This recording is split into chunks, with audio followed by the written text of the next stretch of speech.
दिल्ली में लाल किले के पास हुए धमाके ने पूरे देश को हिला के रख दिया है। देश की राजधानी, वो भी इतनी संवेदनशील जगह पर हुआ ये ब्लास्ट न सिर्फ लोगों की सुरक्षा भावनाओं को झकझोरता है, बल्कि कई गंभीर सवाल भी खड़े करता है। सुरक्षा व्यवस्था पर, सरकार पर और अब राजनीति पर भी। राजस्थान कांग्रेस अध्यक्ष गोविंद सिंह डोटासरा ने इस घटना पर जो बयान दिया, वो अब चर्चा का विषय बन चुका है। डोटासरा ने सोशल मीडिया पर पोस्ट करते हुए लिखा, दिल्ली में लाल किले के पास ब्लास्ट की खबर भयावह और चिंताजनक है। धमाके में हुई जनहानि अत्यंत दुखद है और देशवासियों को झकझोर देने वाली है। देश की राजधानी को इस तरह दहला देना सुरक्षा व्यवस्था को और मोदी सरकार के खुफिया तंत्र की घोर नाकामी को उजागर करता है। देश की सुरक्षा भगवान भरोसे है। अब सवाल यह उठता है कि क्या इतना संवेदनशील बयान देना वाकई में जरूरी था?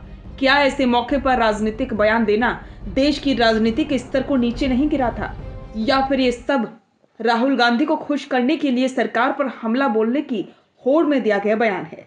सोचिए जरा, जब पूरा देश इस दर्दनाक हादसे से दुखी है, जब लोग जान गंवा रहे हैं, तब अगर कोई नेता देश की सुरक्षा एजेंसियों पर ही सवाल उठाए तो इससे क्या संदेश जाता है?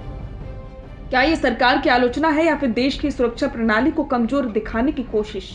कांग्रेस नेता गोविंद सिंह डोटासरा का बयान कई लोगों के लिए सीधी राजनीति बन गया है। बीजेपी समर्थक इस बयान को राहुल गांधी की लाइन पर चलने वाला बयान बता रहे हैं, यानी कि हर राष्ट्रीय मुद्दे पर मोदी सरकार को कटघरे में खड़ा करना, भले ही वो मामला राष्ट्रीय सुरक्षा से जुड़ा क्यों ना हो। वहीं कांग्रेस के समर्थक कहते हैं कि अगर सरकार की नाकामी दिख रही है तो सवाल उठाना गलत नहीं है, लेकिन क्या सुरक्षा एजेंसियों पर सवाल उठाना, उन जवानों पर शक करना जो दिन रात देश की रक्षा में जुटे हैं, वो वाजिब है? यहां बात सिर्फ एक बयान की नहीं, बल्कि राजनीतिक जिम्मेदारी की भी है, क्योंकि गोविंद सिंह डोटासरा कोई आम कार्यकर्ता नहीं, वो राजस्थान कांग्रेस के प्रदेश अध्यक्ष हैं और उनके हर शब्द का असर सीधे पार्टी की छवि पर पड़ता है। ऐसे में जब वो कहते हैं कि देश की सुरक्षा भगवान भरोसे है, तो ये केवल सरकार पर तंज नहीं, बल्कि सुरक्षा एजेंसियों की मेहनत और देश के सैनिकों के समर्पण पर भी सवाल खड़ा करता है। राजनीतिक विश्लेषक मानते हैं कि इस बयान का समय और तरीका दोनों ही गलत हैं। ऐसे मौके पर जब देश एकजुट होकर आतंकवाद का या फिर हिंसा के खिलाफ खड़ा होना चाहिए, तब सियासी बयानबाजी देश की एकता पर ही चोट होती है। हालांकि राजनीति में हर बयान का एक मकसद होता है। डोटासरा का यह बयान कांग्रेस की राष्ट्रीय राजनीति का हिस्सा भी माना जा रहा है। दरअसल राहुल गांधी लगातार सुरक्षा, बेरोजगारी और नीतिगत नाकामियों को लेकर मोदी सरकार पर निशाना साधते रहे हैं। डोटासरा का बयान उसी लाइन को आगे बढ़ाता दिखाई दे रहा है, शायद दिल्ली की लाइन पर जयपुर की राजनीति। डोटासरा का बयान चाहे राहुल गांधी की लाइन हो या उनकी निजी राय, लेकिन इसका राजनीतिक असर जरूर पड़ेगा, क्योंकि जब जनता के मन में ये छवि बन जाती है कि कांग्रेस हर मुद्दे पर मोदी विरोध करती है, तो भावना वोटों में भी झलकती है। और इसीलिए सवाल यही है कि क्या गोविंद सिंह डोटासरा का यह बयान राहुल गांधी को खुश करने के लिए था, या वाकई में देश की सुरक्षा को लेकर उनकी सच्ची चिंता?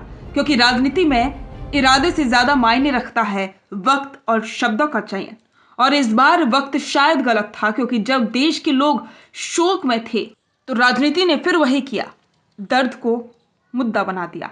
आपको क्या लगता है, क्या गोविंद सिंह डोटासरा का बयान सही था या राजनीति से प्रेरित? अपनी राय कमेंट में जरूर बताएं। बिजनेस अच्छा हो सकता है, लेकिन अगर नाम नहीं दिखा तो पहचान कैसे बनेगी?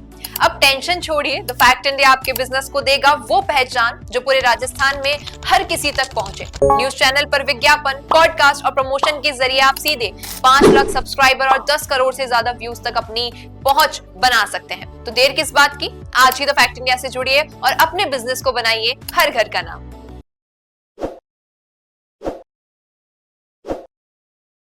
ताज़ा खबरों के लिए विजिट करें द फैक्ट इंडिया की वेबसाइट और डाउनलोड करें द फैक्ट इंडिया ऐप।